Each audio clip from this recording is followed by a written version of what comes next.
Welcome to the HarshBros Show. I am your younger HarshBro, Noah.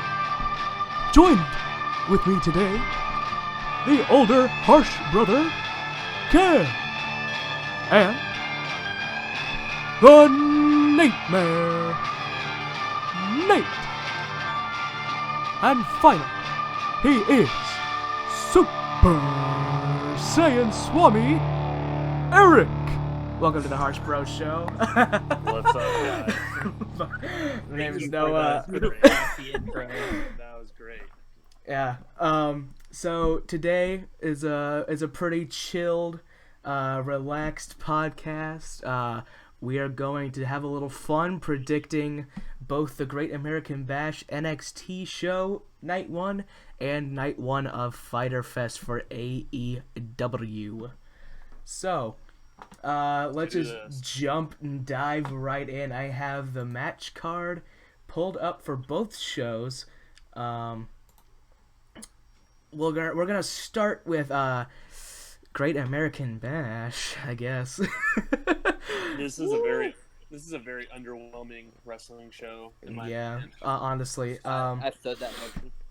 So the first match I have here for Great American Bash NXT Night 1. Oni Lorcan versus Timothy Thatcher. Like, what? Yeah.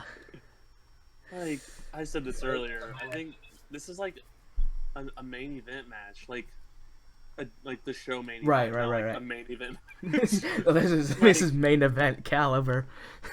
Like... Okay. I haven't been paying the most attention to NXT, so like, is there like an ongoing feud between these two? Not to my knowledge. Really. They've built Oni Lorcan up as the guy who is, I don't know. He has this good about him. He has this passion when it comes to technical wrestling. He's a brawler. Yeah, I get that from his Twitter feed. You got that match between Timothy and Matt Riddle that just happened. So I think what NXT did was it's like, hey, let's compare these two and let's put them in a match. We'll call it good. Yeah, we need to fill some time. Right. I mean, both guys are really good. I'm sure this will be a good match, but like... Yeah, I don't really like know how to feel. Without a, like... I don't know. We'll see. All right, we're going to go down the line here. We're going to give our predictions. I'm going to go first here, and I'm just going to put down Timothy Thatcher. I don't know about y'all, but... All right, Cam, what's your prediction? You got to go Timothy Thatcher. Timothy Thatcher, okay. Eric, what's your prediction? Oh, I want to go last. Well, that's not the order I have, but okay. Nate, what is your prediction? I think it's Timothy Thatcher. I think they're Yeah. I would think they're going to try to build him up, right? I mean, they bring him in as Riddle's partner, and they have that big cage match or whatever, or like. So. Yeah. We'll see. All right, Eric, you little baby. What's your? Oni Lorcan. Oh wow! Oh, Oni Lorcan. Going against. Okay. So we know that. So this is going to be a little bit of a game, fellas. Whoever gets the most right will receive a round of compliments in the next podcast show. That's big money stakes. That's man. big money. Eric doesn't like to compliment anybody, so As a group that never compliments I one do another. not compliment anyone. Yeah. So this is gonna be a tasty treat that cannot be beat. Okay. all right. So we have I have predicted Timothy. Cam has predicted Timothy. Eric going for Oni Lorcan, and Nate also going for Thatcher. Okay. The next match that I have is Aliyah with Robert Stone versus Rhea Ripley. And if Rhea loses, she must join the Robert Stone brand. And What not the actual hell does that mean? I just want to point out How that did she go from feuding with Charlotte Flair to this? she was like the hottest like women's wrestler like on WWE. Right. Like, between like all the brands, it's like everyone was. Now it's like this weird like. And I'm like trying to look up stuff about Robert Stone, and I don't really see anything about the wrestler Robert Stone? So you have to look up Robbie E from Impact, because this dude was in the quote unquote Jersey Shore back in Impact Wrestling. His name was Robbie E, and he left Impact and went to NWA for a bit, and then came over from NWA to the WWE as Robert Stone. And he's obviously making a name for himself here. I hate it so much. He has his own brand. He's got He his was brand. with Chelsea Green, and then they split apart, and I don't know. I don't like any of this. So Rhea, right? That's Yeah. I think I'm rooting for Rhea to win, but I think they win. Aaliyah and Stone win through some like shenanigans for sure. Okay, so I have me and Cam going for Rhea. And Eric, what's your verdict? I'm gonna go for Rhea as well. I mean, Nate being the she's outlier. one of my favorite female wrestlers, so She's also I my can't root favorite, against her.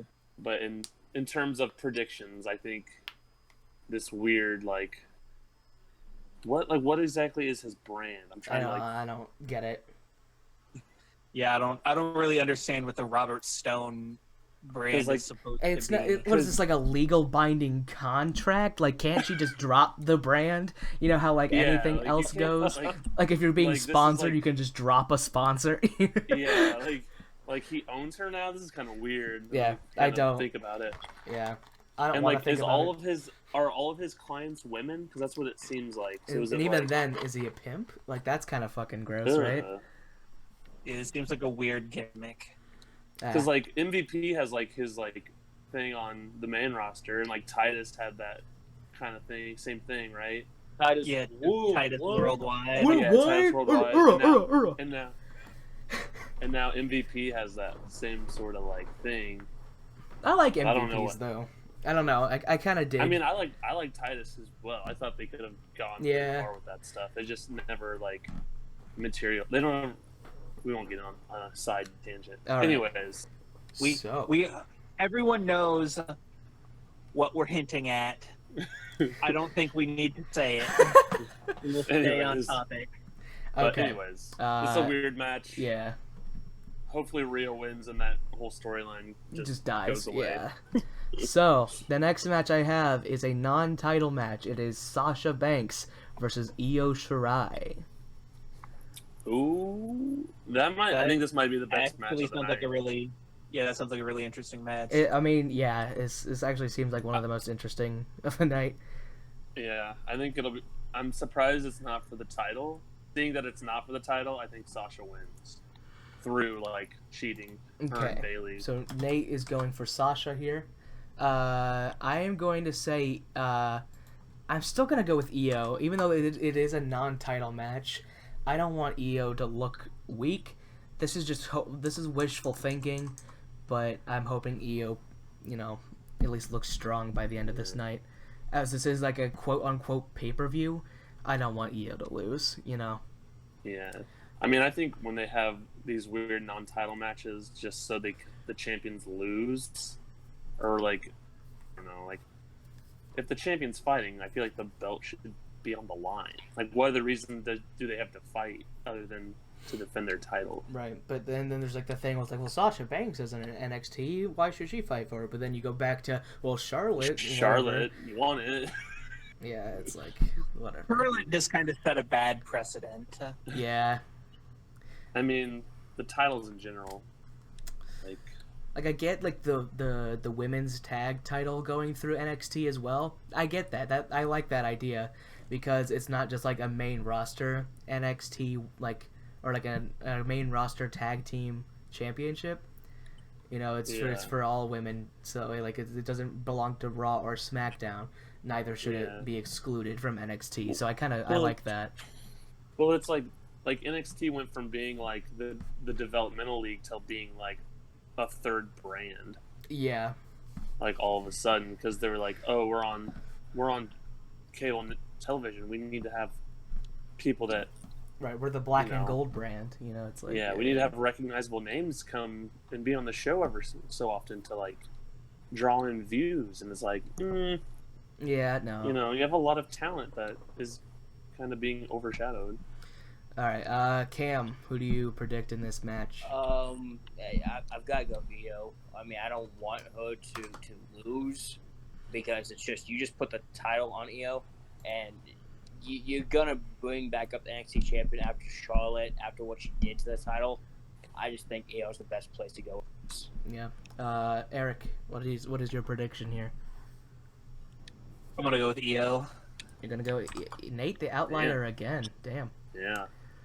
See, we just could think it's a either all really be bad wrong and Nate's precedent just like to have these matches where the champ fights in a non-title match, just to have them lose. Like even if it's like a Sasha heel win, right. I don't think they're gonna go that direction. Yeah. All right. The next match I have is Roddy Strong versus Dexter Lumis in a strap match. Roddy. Strong's gonna win. Strong's winning. All right, Cam is. I don't like Lumis. Strong. Dude, he's creepy looking. Okay. He's kind of freaky. For the first time in this prediction list, I'm going against Cam, and I'm going to go with Loomis. I'm going with Loomis as well. Ugh. I don't just want because it, Cam but... said Strong, I'm also going Loomis. Just because Cam has such a strong opinion against Dexter Lumis. All right, we made Cam the outlier on this one. Okay, this one's. The next one will be interesting. Yeah. Okay. So this one's. We got 4 different competitors to choose from here. So this is the Fatal 4-Way match, and winner becomes #1 contender for the women's, like the NXT Women's Championship. So it is Tegan Nox versus Dakota Kai versus Candice LeRae versus Mia Yim. Who do you got? Man. This one's gonna be tough. I don't really. This is tough. I don't really. I'm gonna go ahead and say my pick. I know it's gonna be Candice Yeah, LeRae because you built up this feud for a long time between Io and Candice. And That's true. There's like Io a lot of being history there. Face Yeah. now, and Candice being heel, I can see no way that they don't go back to this rivalry. And That is like the smart booking there. Yeah, that But makes this sense. is WWE NXT that we're talking about. True. I mean, going through the 4, it's like It's like, yeah, you really, like, one just stands out to you, and it's like, yeah. yeah. I'm going to go with Mia. Honestly, that's who I was leaning towards, but now that Cam made that, I forgot like there was like bad blood between them when Io was trying to fight Shayna for the belt all Right. those times. Eric, do you have a prediction while Nate thinks and ponders on this one? Paging. I agree Okay. with the argument for Candice LeRae. Even though Cam is the one who said it, I will agree with him. All right, so I'm gonna put Eric down for Candice LeRae as well. I'm just gonna go for a wild card and say Tegan Nox. Ooh, Ooh. some Tegan. Okay. Just gonna go there. All right. Well, yeah, that's it for No love for Dakota. So no love for Dakota Kai, and she'll be the one that wins it too. Watch. right. If that's the case, the rounds of compliments have to all go to Dakota Kai next week. Yeah. All right. So I'm gonna put that in my notes. Before we move on to Fyter Fest, what do you guys think will be the main event? I'm thinking Io and Sasha. Really? I think so. I think that's the I'm hoping it's this Fatal 4-Way because it's a big match. yeah. It's gonna be Damian Priest against his mystery attack. I think that'll be a night 2 kind of thing. Yeah, because anything. right now the only night 2 match that's booked is Cole and Keith Lee. Yeah. Oh my bad. Okay, so it'll be Punishment Martinez against Sasha Banks. Okay. What? What? Cam? It's gonna be Damian Priest against Sasha Banks. Shut On the night hell on night up. 2. Not one. Shut up. Sasha's gonna win, and then Damian Priest's music hits, and then he's like, you're next, and then He's not Goldberg. Why is he stealing Goldberg's lingo? I don't know what's going on right now. I don't know, Cam. I think Cam's doing some weird sort of fantasy booking where Damian Priest assaults Sasha Banks. Jesus. I think there has been enough fantasy assaulting of Sasha Banks. Oh wow! Eric, Cut is that a that. jab against I am mentioning no names. We need to cut I'm that not one. saying what was said. I don't think we're gonna cut it. In fact, I think I'm just gonna put like a wow kind of, or does Eric have beef with Sammy Guevara? Question mark. or just like pause and just. All right. The HarshBros show does not That was- condone the statements of Yeah, Eric, that was a little far. That was a little much. and Anyways, henceforth will be suspended indefinitely without pay. let's go to Fyter Fest All right. on that note. So now we'll move on. The show that we will probably be watching Yeah, live. this will be the one that I No. will be watching live for sure. No digs at NXT, but this is a far better card Yeah. and far more interesting matches. Yeah, and and you also have titles on the line. You know, Yeah. I don't think there's a single title on the line for night one, and for Fyter Fest, you got With three on the line? Three. Yeah. Yeah. So, all right. The first one I have is MJF and Wardlow versus Jurassic Express, Luchasaurus, and Jungle Boy. This one could go either way. I'm not too sure. Let's talk about it. I mean, I feel like MJF and Wardlow have been getting like one-upsmen on like them this whole like feud. I think. Does the feud continue? Because I feel like Jungle Boy needs to get that like singles win over MJF, and I think that's what this is leading to. Yeah. So I think MJF and Wardlow win it, and this sets up. This will lead to MJF and Jungle Boy having a singles match at some other show, probably in the future. Okay. This is my opinion on this match. I feel like this is how it's going to go. I'm gonna go with Jurassic Express because I feel like Luchasaurus, after losing to Wardlow last week, will actually get the pin on Wardlow. Therefore, that protects MJF from never being pinned, and MJF and Jungle Boy can still have a longer rivalry down the road. So Okay. I'm I going could with dig Jurassic Express. Cam, what do you think? I don't know. I'm I don't know. That's a great option. I don't know. I'm still on the fence with this one. I'm thinking I'm going to lean more towards the Jurassic Express. Because I feel like after last week when Wardlow kind of won that match, I feel like it's just this time for Jurassic Express to finally win a tag team match. Yeah, That was a great lumberjack match, by the way. It was. Yeah. We talked pretty heavily about it last time. Windows wants to install updates, and I'm going to say no. Okay. Eric, I put Cam down for Jurassic Express. Eric, what's your pick, man? I think I'm going to agree with Jurassic Express because, like you said, if Luchasaurus pins Wardlow, MJF can still look strong because he has never been officially pinned. And Wardlow In lost 2020. against Cody. Yeah. Well, no, MJF has never been pinned at all. Oh, is that right? His first loss was in a His fatal only loss four-way. was in a tag match? Or no, it was a fatal four-way or something. Yeah, right? fatal four.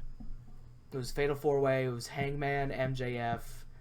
I think it was Jungle Boy, and I don't know who else was in that match. That's right. I know what you're talking about. Yeah, Now. it was on a pay-per-view. I think it might have been the first Fyter Fest, maybe. I don't remember. But let's go to the next match. It's Private Party versus Santana and Ortiz. Proud and Powerful. I don't know. This could go this either is kind way. of like This is the first It's like- time we've seen Santana and Ortiz teaming up in so long. yeah, other than like the Stadium Stampede match where it was Right. like all five of them. But If they've there's been been wrestling any a lot dark of singles matches. I haven't lately. seen them. But on AEW, like on Dynamite, I haven't seen them be a team in a while. So Yeah. I don't know if they're gonna book that in a kind of way where like they're gonna like bring that up and it's like, oh, these guys have been in sort of a tag team ring rust, and it might like Private Party might go over. I don't know. My heart wants to go with Private Party. That's what my heart says. I like Isaiah Cassidy, and I like them both. Their BTE skits are just so goddamn funny. What's the association with Matt Hardy all of a sudden? Oh yeah, Matt Hardy's going to be accompanying them. That's right. Yeah, I don't know. it says It's a with different Matt Hardy version. on the match card. It's a different version of Matt. It's not like Damascus. It's like, it's kind of like It's like unkillable Matt Hardy, I think. He sees, and I remember kind of what he was saying. He sees a little bit of the Hardy Boys in Private Party, so that's why he was kind of, training them, helping them grow as a tag team. I kind of dig it. I see Santana and Ortiz winning this match.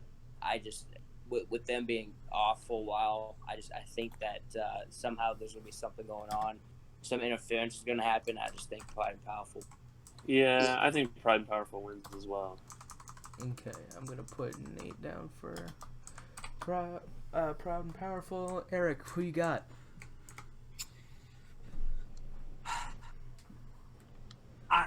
I want to say Santana and Ortiz. Okay. For the main reason that they've just kind of gotten their ass kicked lately. That's true. Yeah. They lost to Best Friends when they faced them. They lost the Stadium Stampede match, which was all of the Inner Circle granted.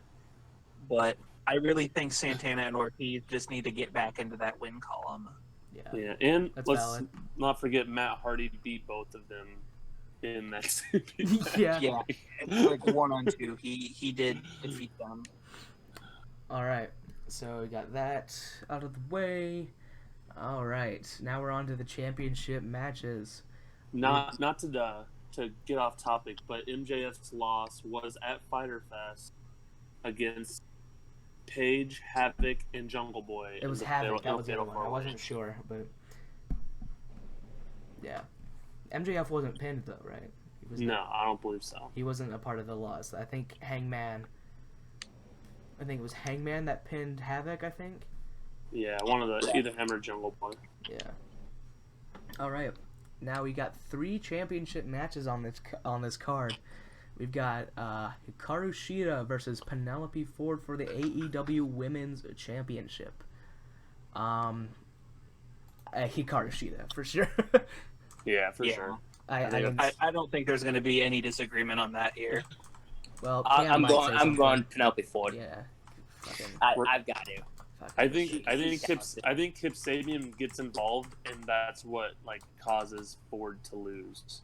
Yeah, that's my I kind can of. see that. This is the one I'm gonna toss in the air and hope that I'm right. I know I'm Just probably because Cam wrong, has a but bias for Penelope Ford. I do. I mean, we all do, but she doesn't win. Yeah. Hikaru Shida. Yeah, this one's her reign's not gonna stop for a little bit. I think it's gonna. I don't know who's gonna. Yeah, she just won go it over. at. I think maybe when Britt Baker comes back from injury, I feel like she'll go over Shida eventually, and that's who. The role model. The Man. role I think model. Britt will eventually get the title, but that is not this match. Yeah, I think once Britt comes back, she'll be feuding with Big Swole, anyways. Oh, that's true. Yeah, and then whoever wins that will probably go over and face Shida. Anyway, so we got that one pretty much covered. The tag titles, which I think will be the best match. Yeah, this one was going to steal the show. Historically, has been the tag team title match has been the best match of every pay-per-view AEW's done so far. Yeah. Dare I say it, best friends. I mean, that will be fun. I would like to see that, just because their BTE skits have been amazing. When they have no bit, but that is their bit. Their bit is that they don't have a bit. It's great. When Trent suggested that they do a Home Alone remake where they kill Brandon. They just kill Brandon. I was dying on the just cracking up. Oh my god. So yeah, best friends. Plus, well, I don't really know what they're doing with Kenny and Hangman at the moment, anyways, because they were really teasing that breakup, and now it's like they're drinking buddies now. Yeah, So, I don't know. We'll see. I think that'll be the best match of the night. Oh, by far. Regardless. Yeah. All right, Cam, Eric. I'm going to go with Omega and Page. Okay. I feel like the best friends. I think they're teasing the fact that they could win it, but I don't think they will probably know. All right, Eric. I'm gonna go with best friends. I just think they're getting too big of a push. Like they've went over some pretty good tag teams, and I just don't really think anything's being done with Omega and Page. They're just kind of there. Yeah, it's interesting, but yeah, I feel like a fresh tag team champion, tag team I think champions would be good. I'd like to see Kenny and Hangman get into the singles field. It's been cool. Yeah, but like Kenny should be like in the world title picture. Oh yeah, and without a Hangman doubt. should definitely be there too. Like they're phenomenal. They both are. Yeah, I feel like there should be a Kenny and Hangman feud, if anything. Yeah, I mean, I honestly thought that's what they were going for at Revolution. Yeah, I think. Yeah, I don't know. When they teased him doing the buckshot lariat and like, I don't know. I feel like the pandemic probably interfered with some of the stories that they were planning on telling. Right. Yeah. So. All right. The last match of Fyter Fest. I don't think this will be the main event. I hope not, but we'll see. We've got Cody versus Jake Hager for the TNT Championship. The ugliest title in pro wrestling. I don't think so. It's growing on me a bit. I don't know. I think I saw an interview, or was it at the press conference where Cody says it wasn't. It's still not wasn't finished. Yeah. It still doesn't have like the nickel plating on it or whatever. It's Yeah. still. I don't know. I think it still looks pretty okay. I mean, at first I wasn't a fan of the red strap, but I don't know. It's kind of growing on me a bit. I would like to know why they decided on a red strap. I don't know, but like when they introduced Cody and he's got like the white and red like little nameplate down there, like when he's being it's kind of cool. This is something I'm gonna say here later on when we talk about kind of tease a little bit about it, but I think it kind of symbolizes a lot. Hey, this isn't the main title, but this is still a title on the brand. Right. I mean, I think a lot of those are just kind of things that, like, I just think that they know that it's the mid-card title, so let's present it like the mid-card title. Yeah. I I'm going think Cody here. wins. Yeah. Cody wins. Cody straight up. Like, Cody's going to have this belt for a while, I think. Yeah. I think. Oh yeah, we're gonna unanimously go for Cody on this one. If we're wrong, we all have to compliment each other. And compliment Jake Hager. Oh god, yeah. If Jake wins, we compliment Jake. Like you were a good college wrestler. You were save it. No, it's gonna make me puke. Oh Jesus Christ. Jim Ross. Are not the worst wrestler I've seen. Jim Ross. You are adequate. You have an undefeated record in mixed martial arts. And Bellator. 2-0, baby. 2-0. I would like to see you and Brock Lesnar in a straight up MMA fight. I don't know if that's a compliment. Is that a compliment? I don't know. I don't think so. I would pay money to see that. Just see it. All right. So yeah, that TNT Championship will be on the line. Segue. Oh, it's beautiful. What a segue. Our main topic of the podcast is going to be legitimacy of mid-card titles. So you don't want to miss that. Please stick around. We'll be back after a short break. Welcome back to the HarshBros show. The main segment of this show is legitimacy of mid-card titles. We were talking before the break, we were talking about the TNT Championship, how it's not a complete design yet. Let's talk a little bit more about this TNT Championship, though. I mean, I really like Cody's desire to making this, like, something that, like, it clearly means something to him, and he's trying to make it meaningful Right. to the rest of the company, and to make it, like, a stepping stone or like, something that have pride in. Because I've always liked this idea of, like, this kind of open challenge belt in a way where it's not like the 24/7 championship where it can be defended anytime, anywhere kind of thing. But Yeah. I like this, like, it's defended on Dynamite, it's defended on TNT almost every week, and anyone can challenge for it. And I feel like Cody, like, bringing that in, it brings a lot of, I think it brings a lot of legitimacy to the belt. Something And we haven't seen. It's a way to bring, like, a surprise opponent. Like, right. It doesn't necessarily have to be a AEW. Right, so we talked about this on the last episode about, like, Mystique in wrestling, how it's been kind of lost its, like, we've kind of lost Mystique from wrestling for a while, and, like, I feel like this belt brings a lot of intrigue, it brings suspense, it brings surprise, it brings mystery, it's a way better mid-card belt than anything I've seen out of WWE in a long time, but... I'll go and chime in here just real quick.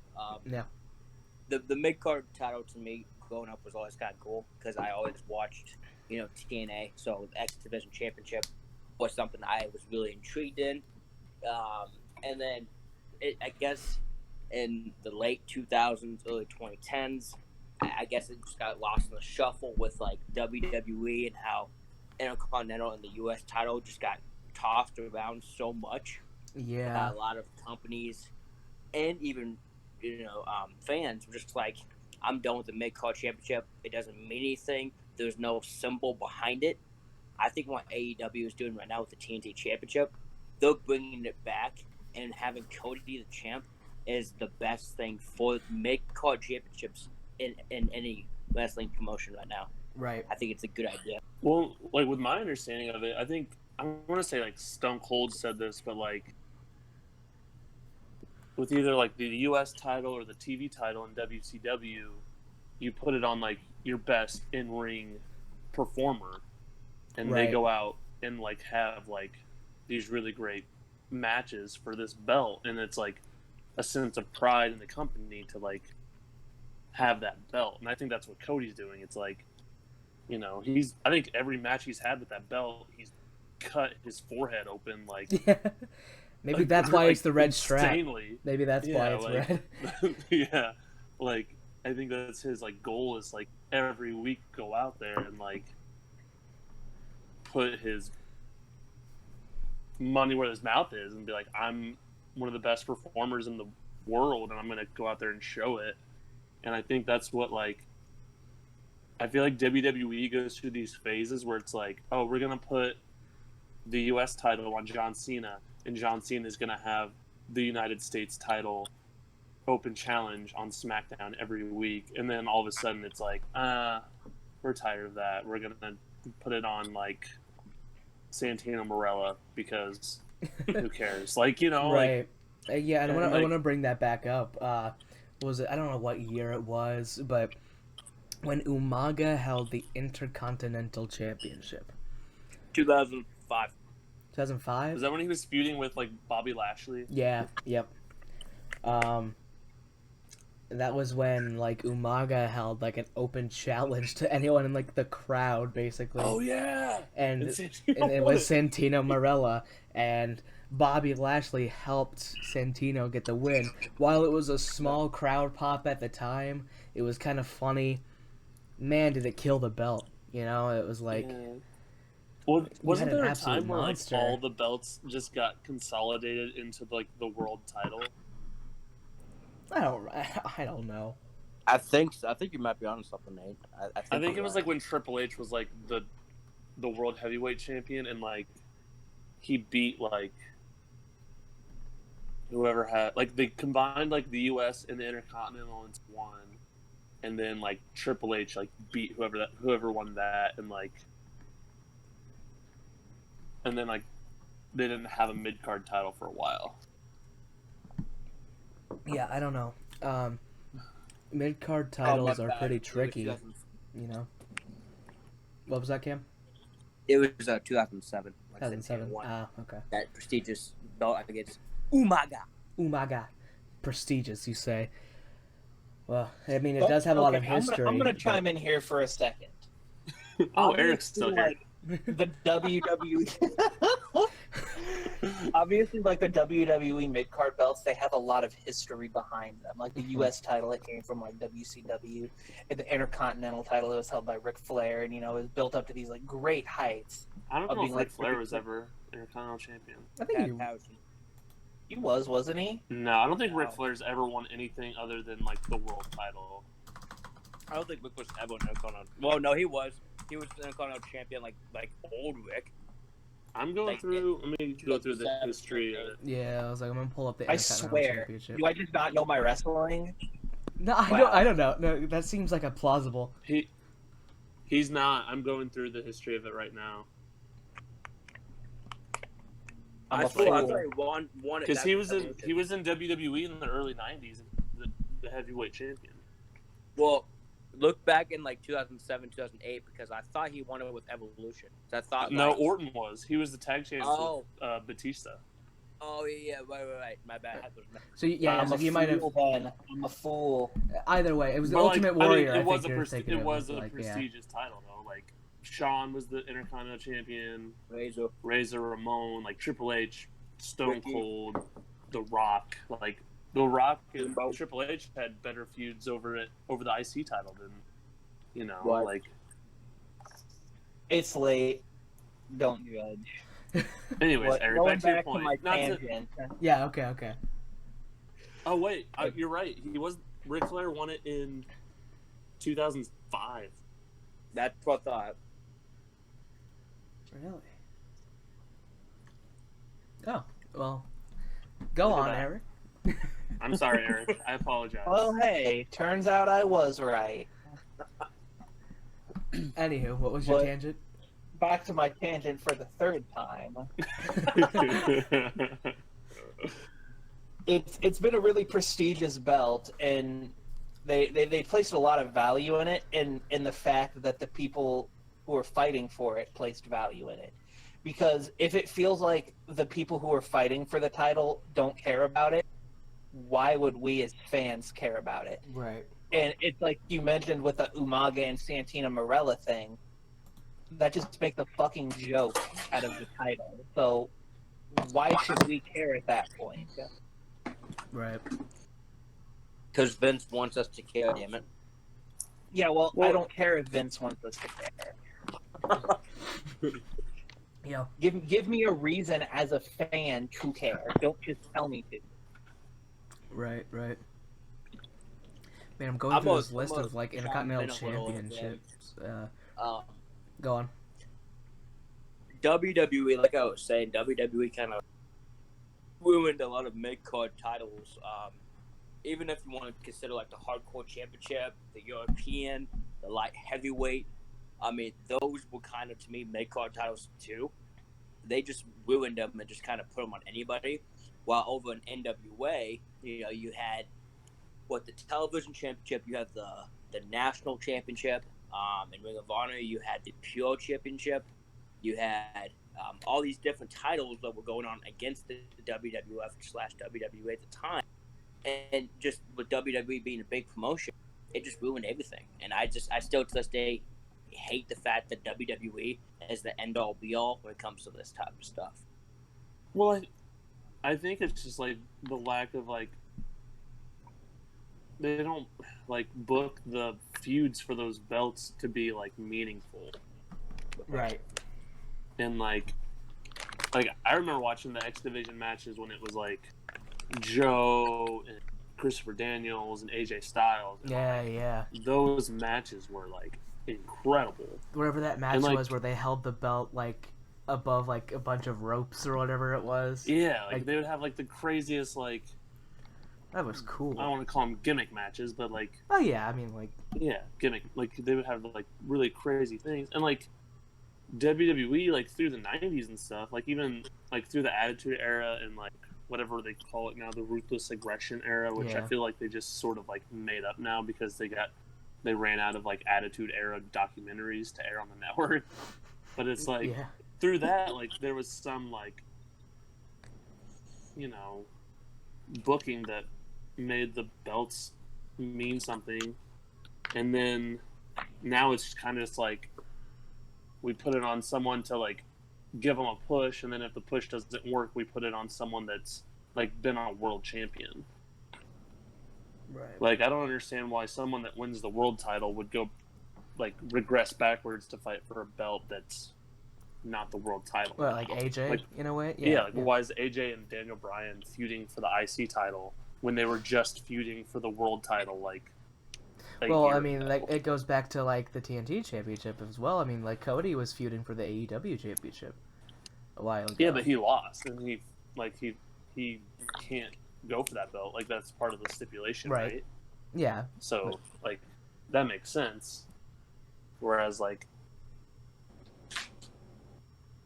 yeah, I get what you're going with here. Yeah. Yeah. I just don't like that the majority of feuds in recent years for these mid-card titles is it feels like a guy comes up to the champ and goes, "Oh, well, I don't like you." And the champ goes, "Oh, I don't like you either." And that's the feud. Yeah, it really has been. It's just like kind of like, the very... why are you feuding? It just feels like something very small and petty happened. And it feels also so short, like it's all very short term in nature. Mm-hmm. And like, you can make short feuds work, like I'm not going to dispute that, but I think if you want these titles to matter, you have to focus more on long term booking and not short term ratings. Right. Well, I feel like the IC belt used to be like a way towards making someone like a contender for the world title. Yeah. Like through the 80s and 90s, like everyone that won the Intercontinental title at some point feuded or won the world title. Yeah. Like Savage was the Intercontinental champion. Ultimate Warrior was the Intercontinental champion. Bret Hart, Shawn Michaels, Stone Cold, Diesel. I'm just reading names now that are Mr. Perfect. James, I apparently had not read. Roddy Piper. But you get like a bunch Jericho, Kurt Angle, The Rock, as Rocky Maivia. The Rock, like all these guys, and then it's like at some point they go from being, the top of that division to being the top of, feuding with whoever the champion is. Right. And I think the same way was with like the U.S. title. Like normally the U.S. champion would eventually feud with the WCW or NWA World Champion. And man, like, what's like the last memorable Intercontinental Championship feud, like in recent memory that you can think of? Like, there's the one that I remember, like, it's just Intercontinental title feud is like Miz and Dolph. That's like the one that I remember, like, out of recent history. I feel like when they feud over it, it's like someone will win it at the pay-per-view, and then the same person will win it back at like next week's Raw, and then they'll fight for it again at like the next pay-per-view. But they put on such pretty good matches with each other. I mean, because like they're both really good competitors. It was just like that was like the last Intercontinental Championship feud I can like remember. Be like, this is a feud for the title. Like this is like an actual rivalry.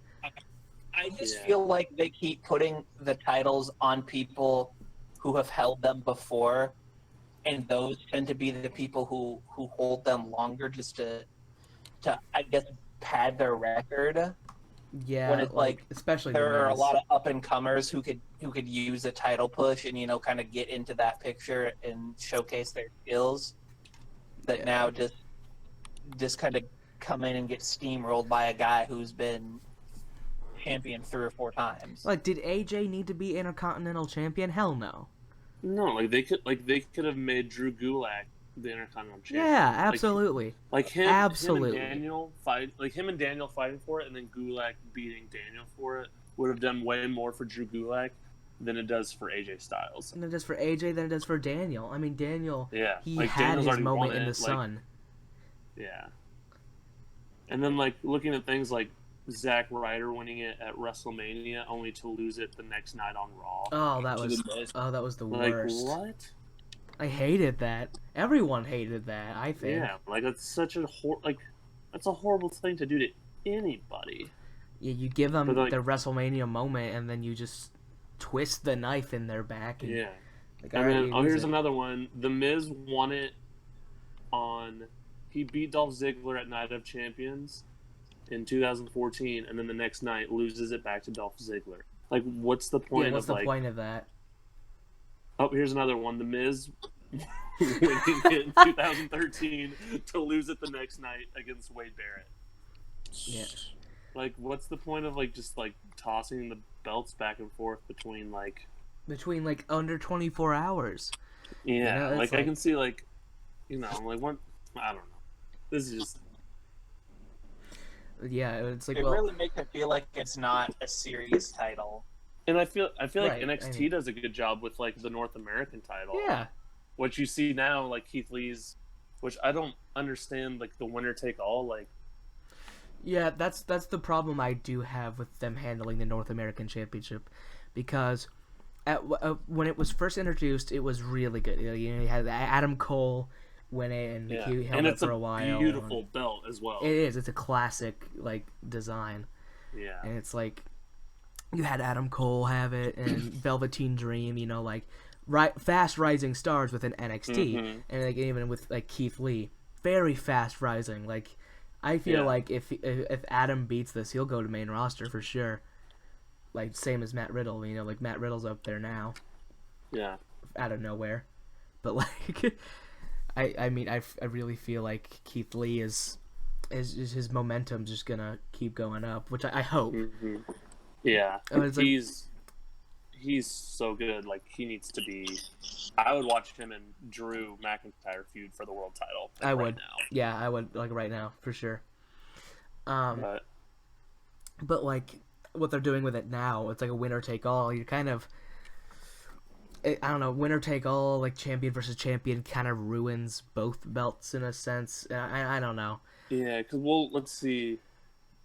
I can remember Seth was he like U.S. champion? He was and U.S. world champion and world champion. And then barely there was defended one the like US pay per belt. view where he defended like both of them in the same night, Yeah.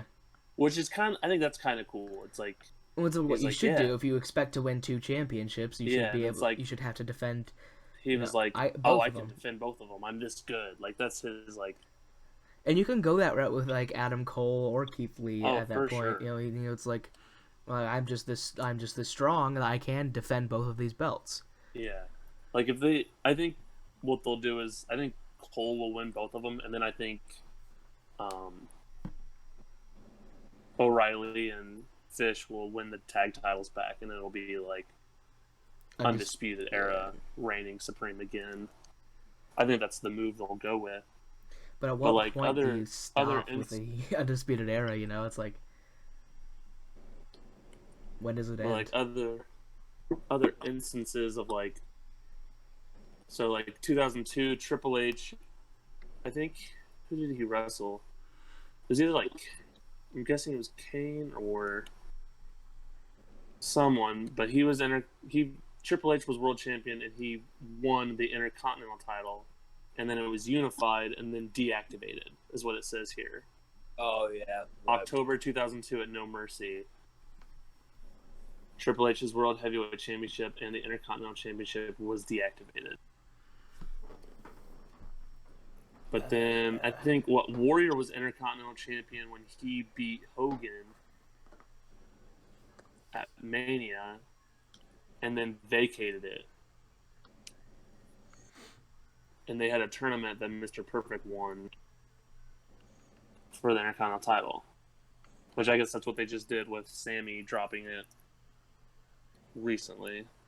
Yeah, and we can talk about that. You know, like Sammy, you know, being forced to drop it because he didn't want to risk people getting COVID-19. Like he didn't want to risk getting it either.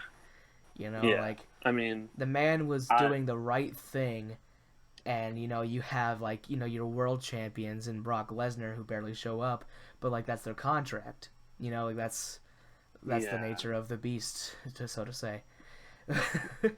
But and we'll have like I think that plays into it too. It's like so the WWE title can go months and months without ever being defended, but like Sami Zayn says he's not coming to tapings, and they're like, well, then you're not Intercontinental Champion anymore. yeah, So it's like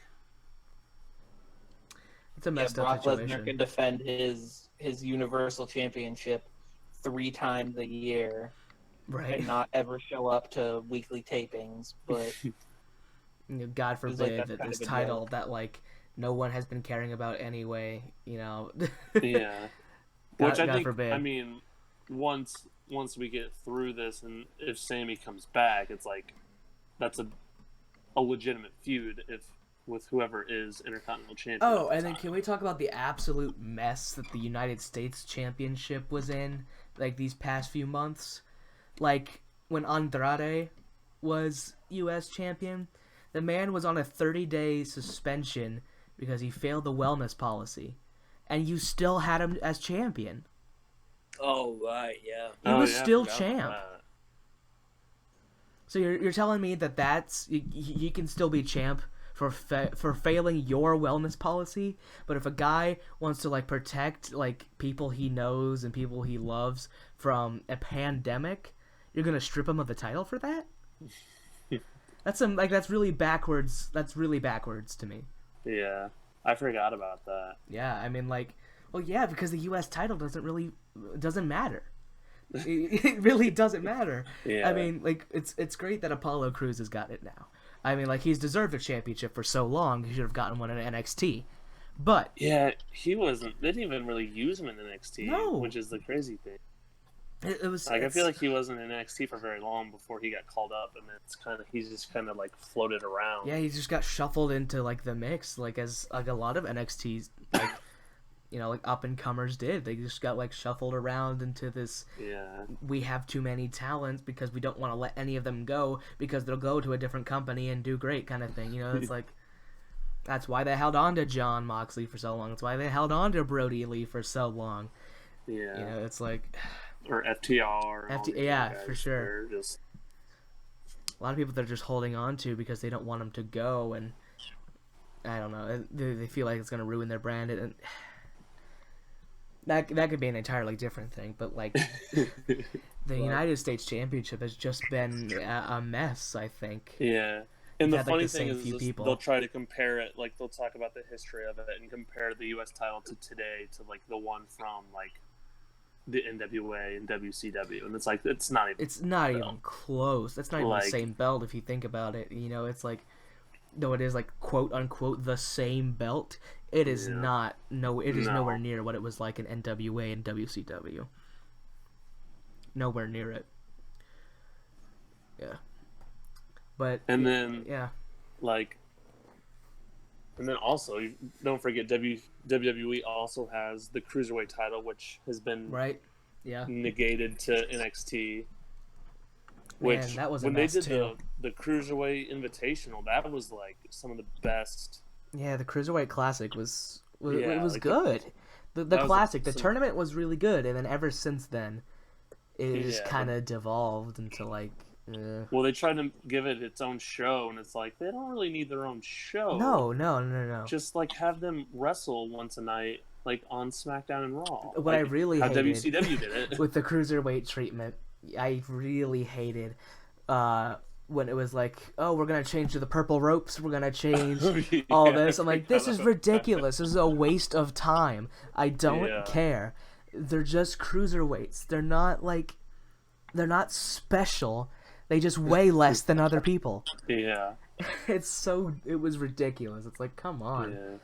Like, And then I think the 24/7 title is just a joke, which I mean they treat it like a joke. like it is. It's The only thing that makes the 24/7 title worth it is seeing R-Truth's antics. Yeah, honestly, like R-Truth needs to win it like 30 times so he can like claim that he's like a 30-time world champion, and then have a feud with Ric Flair, and it'd be both of their retirement matches. Yes. Well, I mean, he already had Rick's retirement match and with Shawn Michaels, but I feel like R-Truth needs a match with Shawn Michaels now, or a match with like John Cena, his hero. Oh my God. His childhood hero. I feel like that'd be a good retirement match for both of them. But yeah,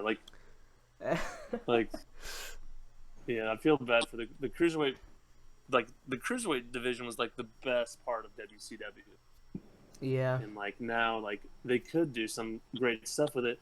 I think the problem is like a lot of the main guys could probably classify as cruiserweights. Right. Like, yeah. I'm sure Sami Zayn and like Finn Balor are on the edge of like 205. Yeah, they're very close. If not, like, they're like a 210. Johnny Gargano and like Tommaso Ciampa could they are all cruiserweights. wrestle. Yeah. In the 205 range. And yeah, because Ciampa was in the classic, wasn't he? Both yeah, Gargano and him and Gargano. Yeah, were. they both were. Say like in the same tournament. It was with like Zack Sabre Jr. and Kota Ibushi and like, man, what a tournament that was. Yeah, when you really look back at it, man, a lot of good talent back then. But like, a lot of it. I mean, honestly, like I wouldn't be opposed to just seeing that as like feuds. Like, I wouldn't care to see Ciampa and Gargano continue their feud over the cruiserweight title. Yeah, I mean, like, it's. I don't know. It's interesting. And like, well, AEW, they are trying their absolute best with this TNT Championship. I think it holds like a little bit less prestige than like the the World Championship as it should, but like it's up there. Like I care about the belt. Like I'm physically invested in the TNT Championship. I think I will be for a long time. You can mark my words on this episode that like I think I will. I'll enjoy this championship as long as they keep booking it like this, as like this anyone can step up to the plate kind of thing. Anyone. I definitely think it's going to be a good platform for like some up and rising stars that AEW has, because they've been signing a lot of talent recently, and they just have a lot of people who I think could get a push and probably deserve it. And I think they're going to use that TNT Championship as kind of a spotlight for those people. Right, like people that don't really have like qualities of like a world champion, but do have qualities as just like a really good superstar that deserves a championship. I.e. Darby Allin. I don't really see him being a world champion. I could see him being a champion, but like not a world champion. You know what I mean? I mean, I think it starts with him beating, like, if he finally gets that win over Cody, I think, he becomes the TNT champion for a certain amount of time. It makes him look stronger, and then at some point, he could challenge right, and like that's what the world belt champion, should depending be. on who it could be. Like, if it's Moxley, it's like, yeah, I could see Darby Allin like fighting Moxley in an unsanctioned match and just outlasting him and winning that match for the belt. Right. It's like that's what the belt should do. No matter what you're in, the belt should make you look like the strongest competitor. And when I look back at like the Intercontinental Championship and the US Championship over on the WWE side, I don't see that in a lot of superstars. I mean, you have AJ, but he's already an established superstar, Like the guys that have been winning it are guys that are like, oh, well, yeah, duh. Like Braun Strowman was the Intercontinental Champion. Braun Strowman doesn't need to be the Intercontinental Champion. No, because he can win it like whenever. I mean, what he's a Vince guy. He's big, sweaty. He's whatever, But like, you got like for the TNT Championship, like you got a lot of young and fat, like up and rising stars that could benefit from such a prestigious title. And like with Cody with the belt, he looks like he looks stronger. He's been on like a losing streak for so long trying to get all these other people over. But now he's dominant with this belt, and it makes him look strong, and it makes the belt look like it's worth a damn. You know, it's like. And it's a good way to introduce new people, like we saw with Ricky Starks. What was it last week? 2 weeks ago? Ricky Starks. whatever. Yeah, Ricky Starks. Starks. So like, Cam was over the moon. Oh my god. who do you think will be his next, like, because I'm pretty sure he's going to beat Hager. I don't see them, like... Right. I don't know. After Hager, I mean, you could go through, like, the whole AEW roster at that point. You know, I feel like Jeff Cobb could come back. First, like, next, like, surprise, like, oh, this person's coming to... I don't know. Probably someone within Ring of Honor or NWA again. Or maybe someone from New Japan. That'd be kind of cool. And I could see this, and I hope I'm right, but maybe a Jay Lee. I would love to see Jay Lee. Jay Lethal? Yeah. Sorry, I had to repeat what you said there, because, like, it was like you kept saying Jay Lee, and then we cut out. I was like, yeah, I'm assuming you're talking about Jay Lethal, but yeah, I think that would be really cool. You know, just like some, like, you know, like popular indie stars that like don't have like main event TV. You know, they didn't get TV time unless they were in Impact, and even then, no one has the channel for Impact. Let's be real. Like, what channel are they even on anymore? Axis Yeah. TV. It was Never. the same channel that like New Japan Pro Wrestling was on, and Yeah. Like, I who remember has the that? days of Spike TV. When they That were... yeah, I mean, like, a lot of people had Spike TV, and like they. I remember or when Spike Paramount. TV was a thing. Oh yeah, it's Spike Paramount TV's now. not even a thing. Oh, dang. It's Paramount Network. Insane. Well, I remember it was TNN when like WWE was on it. Yeah. Or like the UPS, USP, whatever the fuck that channel was. UPN. UPN, that's what it was. That's what. Yeah, SmackDown was on. SmackDown was on but UPN. I think Raw was on TNN for a while they were trying to milk more money out of It was USA. also on Spike. Yeah. So I mean, like. Yeah, because it was TNN, and then they turned into Spike, and then they went to USA. USA and NBC gave them all that money, and now Fox is just giving them way too much money. I mean, let's be real. I mean, Fox is. I don't think they know what they got themselves into with WWE. I really don't. I think they're kind of scratching their heads now. It's like, well, we got a big brand on Fox while we're in the pandemic. You know, this was kind of like a big. But it's like, yikes. Yeah, that's a bad deal. Especially with that Jeff Hardy and Sheamus bit. That was a big yikes. I can't. Yeah. I mean, it went against their. It went against their their code of conduct or whatever for Fox. Did it really? Yeah, it did. I didn't hear about that. Yeah. I just saw that like Matt and his wife were just fuming. It was gross to say the least. Well, I feel like that about wraps up our conversation about about mid-card titles, legitimacy or otherwise. Basically, sum up this whole conversation. TNT Championship good, other mid-card titles kind of bad. You know, I mean, we didn't really touch on a whole lot on the X division, like the current state. of the X division. We didn't touch on X division. We didn't talk about the IWGP Intercontinental or US championships. But I feel like you know, like IWGP, New Japan, it's its own separate beast. You know, if you think of it that way, there's a whole different attitude towards championships in Japan.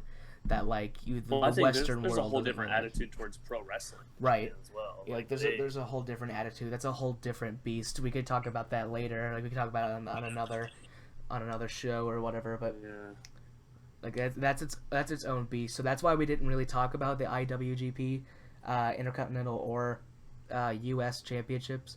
So if you're looking for some conversation about that, I am sorry to say the least. So yeah, I feel like that wraps up the conversation. Any last tidbits from any of you guys? No, I think we kind of just put the nail in the coffin on that one.